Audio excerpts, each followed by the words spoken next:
Kadaama TV olwaleero mbaleetedde Kadaama ono omunyiivu olw'okubeera nga gavumenti aba flying ennyonyi oba embassy okubeera nga tebakkiriza kubeera nga bateekamu extra kilos oba okusasulira kilos eziba ziyitamu. Bajjukira batera obbawa kilo 3.7.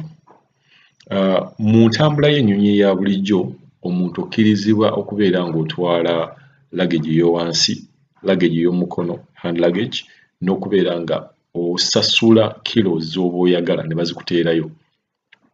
Y'entambula eya bulijjo. Era nga ennyonyi ezitwala bannayuganda ze nnyonyi ze zimu era ezigenda okubeera nga zibadde zibatambuza before. Kati kino ekyogamba nti nno ennyonyi eva tugambe Oman Jordan etwala bannayuganda tekigijjaako kubeera nga y'ennyonyi y'emu esitula obuzito bwe bumu bwe badde esitula before COVID. Kati awo abaana beebuuliza lwaki tebabakkiriza kubeera nga basasula kilos zino. Wabula nga nkyabalabulamu bagamba nga tonnakayanira kilos z'oyagala babeere nga bakwongeramu. Sooka olabe ebintu ki by'otwala Uganda. Ebintu by'otwala Uganda oyinza okwesanga nga kilo zaabyo oba ssente ze bagenda okukyajinga mu kilo ezo tezenkanankana na muwendo gwa bintu ebyo by'otwala. Ojja genda obeere nga bakuwadde engoye, ojja genda obeere nga bakuwadde engatto enkadde, bakuwadde ebyumayuma ebikadde obiteekemu, n'ogenda okubeera nga kilo ze bagenda okukubala ogenda ozikonvaatingamu nga bino ebintu by'otwala abirese yasinga. So nga tetunnaba kwogera ku kilos osookanga n'omanya kintu ki ky'otwala ekyoyagala okusasulira kilos. Bw'oba TV bagikuwa bubi sooka obale TV eyo obuuzaako Munnayuganda TV eno egula ssente mmeka bwe mba nze Uganda.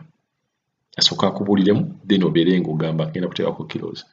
Wabula nina Kadaama ono omunyiivu ennyo okubeera ng'agamba nti lwaki kiki ye agamba kiki kye mukukusiza mu nnyonyi, kiki kye muteeka wansi eyo kye mukukusa mulyoke mugaana okubeera nga bakadaama bano mubongeramu kilo zaabwe kuba ye ali ready. Yagamba ebintu byagenda okutwala tebirina bye bimusala byenkanankana oba bisinga value y'ennyonyi gye mukyajinga mu extra kilos.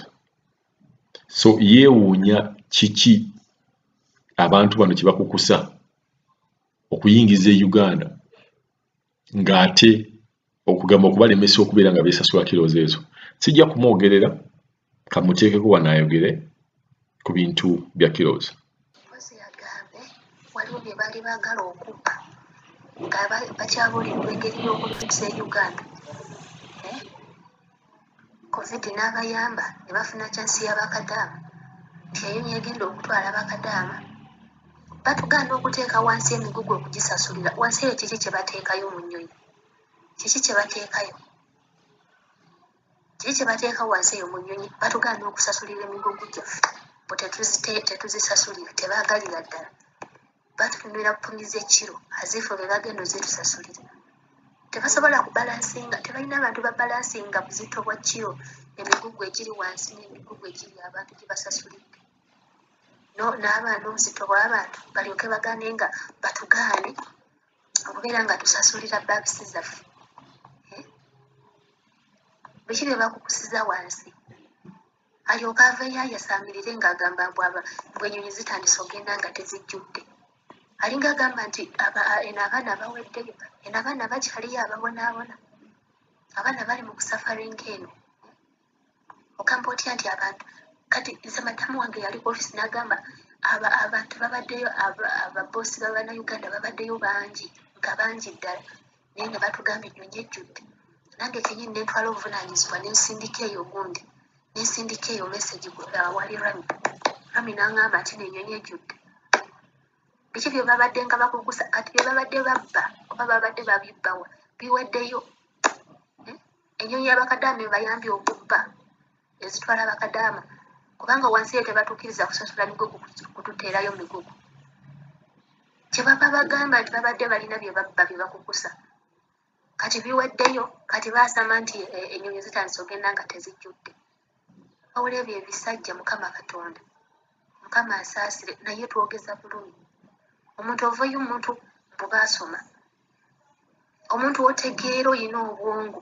Abaana abasiiba abakuba emiranga kati omwana w'omugongo akaaba yagenze alyoka yasaamirire nti ennyonyi zibadde zigenda kati zitandise okgenda nga tezijjudde. Agambe balina bye babadde babba,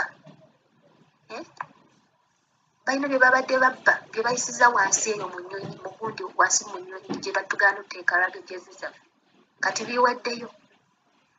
Kati agamba nti wawula Mukama taata, kale mpulira obusungu. Abaana bali mu biyumba babonaabona, abaana bali ku biyumba bakaaba, abamu tebabawa mmere, nva kufa abamu Katonda bakyabiseeko akasubi nga bakuwa ekyokulya, bakutuntuza naye ng'ekyokulya bakikuwa. Naye waliwo bannaffe abali mu kubonaabona nga n'ekyokulya lutalo, n'awokusula lutalo, n'essente zaabwe nga tebabasasudde, naye ng'agamba kale kasita nkyalina obulamu, nenfuna kyansi, singa nfuna kyansi nzeeyo ewaka. Kati kino ne kivaayo mbu ate ennyonyi ejjudde. Ebyo ebisajja mubitugambireko, mubitugambireko ate tubisindikira. Kati nga kino kirabye ntera nnyo okukisindikira odiyo nga nyomba, kitegeera. Naye ebyo ebiri ku embasi eyo olwamyaga ambleminga gundi blaminga gavumenti yammwe, okitegeera.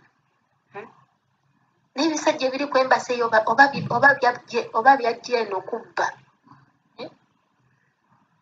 bitugaana okusasulira emigugu gyaffe.